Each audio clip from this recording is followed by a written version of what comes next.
Hello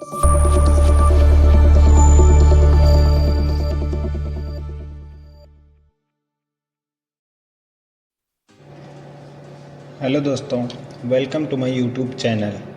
हमने अपनी पिछली वीडियो में आपको फाइंड का काम बता दिया था, तो आज हम सीखने वाले हैं रिप्लेस कैसे करते हैं। उसके लिए आपको एक डॉक्यूमेंट क्रिएट कर लेना है। अब इसमें हमें किसी वर्ड को रिप्लेस करना है। तो जैसा कि हमने यू को अगर रिप्लेस करना है, देखिए जैसा कि यहाँ भी यू लिखा है, यहाँ भी यू लिखा है और यहाँ भी यू लिखा है। तो ऐसे जितने भी यू लिखे हैं उनको हमें चेंज करना है। उसके लिए आपको रिप्लेस पे क्लिक करना है और रिप्लेस पे क्लिक करने के बाद आपको फाइंड व्हाट, क्या चीज़ खोजना है। तो हमने यहाँ से यू लिखा है और यू लिख के फाइंड नेक्स्ट पे क्लिक करते हैं। तो जैसा कि आप देख सकते हैं एक एक करके ये बता रहा है कितने यू हैं हमारे पास।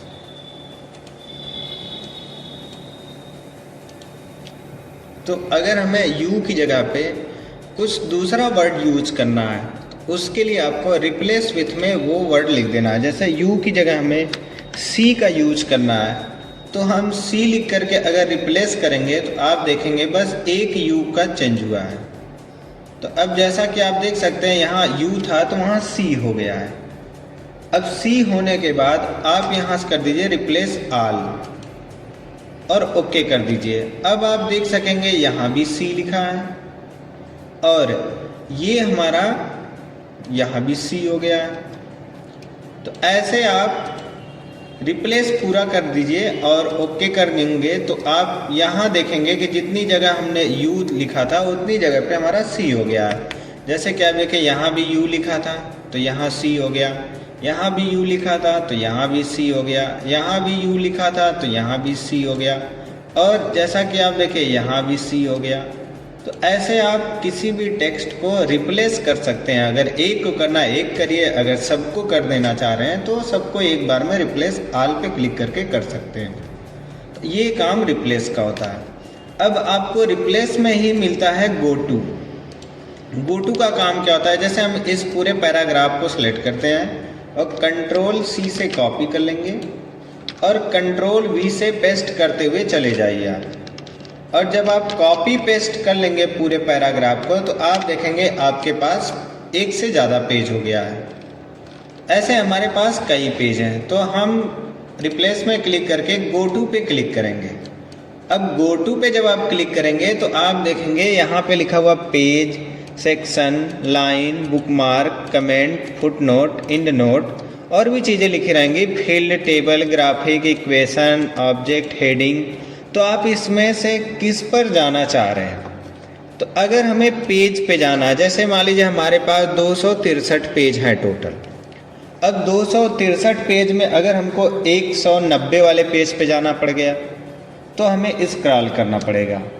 तो अगर आप चाहते हैं कि स्क्रॉल ना करना पड़े तो आपको पेज यहाँ से सेलेक्ट करना है और इंटर पेज नंबर एंटर कर देना है 190 और आपको गो टू पे क्लिक कर देना है। जैसे ही आप गो टू पे क्लिक करके क्लोज करेंगे तो आप देखेंगे आपका जो कर्सर है वो कहाँ आ जाएगा, 190 वाले पेज पे। तो अब आप देख सकते हैं ये हम 190 वाले पेज पे आ चुके हैं। तो ऐसे आप गो टू का यूज करके कर सकते हैं। रिप्लेस में जाके आपको गो टू सेलेक्ट करना है और पेज में जाके अब कौन से पेज नंबर पे जाना है वो पेज नंबर, इस बार हम 150 लिख रहे हैं और गो टू पे आप यहाँ देख सकते हैं जिस पेज पे आपका कर्सर जाएगा वो पहले हो जाएगा और गो टू पे क्लिक कर दीजिए और क्लोज कर दीजिए। अब आप देखिए जो हमारा ये ब्लिंक कर रहा है कर्सर वो कहाँ है, 150वें पेज पे। तो ऐसे आप कोई भी ऑप्शन गो टू में सेलेक्ट करिए। लाइन में जाना है तो लाइन पे क्लिक करिए और कौन सी लाइन में जाना चाह रहे हैं लाइन नंबर लिख दीजिए। बुकमार्क अगर आप लगाएं तो बुकमार्क का नाम लिख दीजिए, उस जगह पे पहुंच जाएंगे आप। कमेंट अगर आप लगाएं तो कमेंट लिख दीजिए, कमेंट पे पहुंच जाएंगे। तो ऐसे आप गो टू का यूज करके कहीं भी जा सकते हैं। उसके बाद आपको सेलेक्ट मिलता है और सेलेक्ट में आप देखेंगे कई सारे ऑप्शन पड़े हुए हैं। तो इसमें आपको सेलेक्ट ऑल पे अगर आप क्लिक करते हैं तो आप एक बार में पूरा डॉक्यूमेंट सेलेक्ट कर सकते हैं जितना आप बनाए हैं। या तो उसकी शॉर्टकट यूज़ करिए, कंट्रोल ए प्रेस करेंगे तो आप पूरे डॉक्यूमेंट को सेलेक्ट कर लेंगे एक बार में।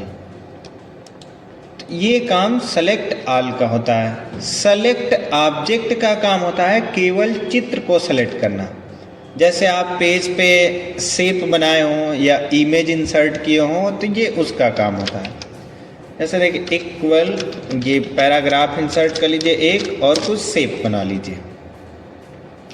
इंसर्ट में जाएंगे आप, शेप्स में जाएंगे, यहाँ से मान लें रेक्टेंगल बना लेते हैं ऐसे।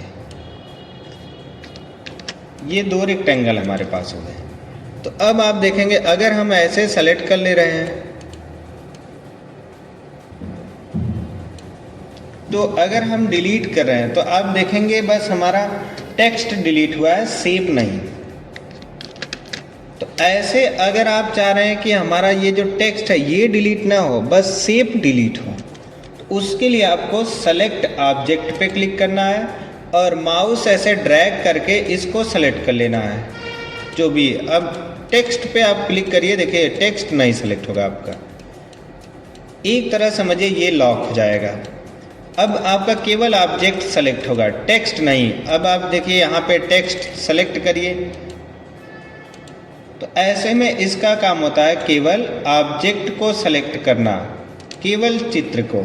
और अगर ये सिलेक्शन हट गया है तो आप दोनों चीज़ें सेलेक्ट कर सकते हैं। अब देखिए हमारा ये भी सेलेक्ट होगा। और अगर हम यहीं सेलेक्ट ऑब्जेक्ट कर देते हैं तो हम इस पे ऐसे ड्रैग करेंगे, देखिए अब आगे नहीं बढ़ेगा ये, अब ये सेलेक्ट होगा केवल। ऐसे आप केवल ऑप्शनों को सेलेक्ट करके रख सकते हैं। तो दूसरा काम होता है सेलेक्ट ऑब्जेक्ट का। तीसरा आपको मिलता है select all text with similar formatting. अब जैसा कि इसको हम सेलेक्ट करके कोई एक फॉर्मेटिंग लगा दे रहे हैं, इसको सेलेक्ट करके अलग फॉर्मेटिंग लगा दे रहे हैं। अगर हम सेलेक्ट पे जा रहे हैं और सेलेक्ट पे जाने के बाद select all text with similar formatting click करेंगे तो आप देखिए ये हमारे टेक्स्ट को सेलेक्ट कर देगा पूरा। तो ऐसे पूरा एक बार में आप सेलेक्ट करके रख सकते हैं। तो किसी भी बस सिलेक्शन जो ऐसा करना है जिसकी फॉर्मेटिंग हुई है तो आपको select text with similar formatting, इस पे जब आप क्लिक करेंगे तो आप देखिए हमारा उतना ही टेक्स्ट सेलेक्ट हुआ है जितना फॉर्मेटिंग हुई है।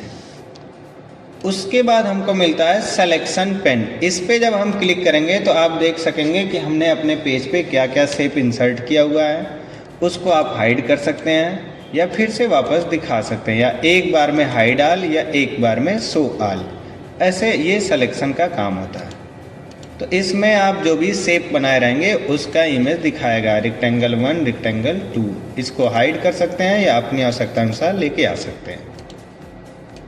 तो अगर आपको वीडियो समझ में आ रही हो तो चैनल को लाइक करें, सब्सक्राइब करें, शेयर करें और कमेंट करना ना भूलें, जिससे हमारी अगली वीडियो आप तक आसानी से पहुंच जाए।